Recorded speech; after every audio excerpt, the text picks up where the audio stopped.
Сәлеметсіздер ме? Міне Виеда компаниясында менде Жеңіс аға келді.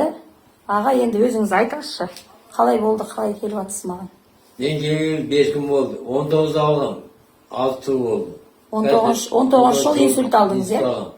Содан бері 6 жыл болды. Қазір тәубемен қолымды икмек келді келмей. Енді бүгін 5-ақ күн алып 5 жатырмыз. күн алдым. Пайда бар, жүре аламын. Перчаткамен, БМ массаж алып. Массаж алып жүрдім, жақсы. Пайдасы бар. Сізде қай жақтан берді инсульт? Сол жақтан бері. Сол жақтан. Әлі қолыңыз дұрыс етпейді, иә? Абай қимылдайды, бірақ істемейді былай. Жеңіл болды ма? Жеңіл болды қазір.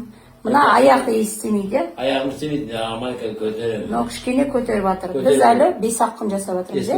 Әлі шетін дәрілерім бар, шетін. Ленджи, сол пайдасы бар. Сючинфу, соларды алып ішеді. Міне пенсияда аға пенсиясын алады. Ұлтарақты алып. Ұлтарақ айбет екен, аяғымда жақсы. Соны арқалап жүріп жүрмін. Жақсы жүріп. Результат бар. Аха. Жақсы аға, ем болсын, шипа болсын, әрі қарай емделеміз, иә? Емделеміз. Аха. Осыны біткеннен кейін тағы бір ай келем. Иә, иә. Үзбей алам. Үзбей, аха. Мен бір айдан кеп тұрамын, үзбей. Сартылдап билеп тұрасыз аға. Айтқаныңыз келсін. Өйткені айтады, оң жақсы. Жақсы ем болсын. Результат бар.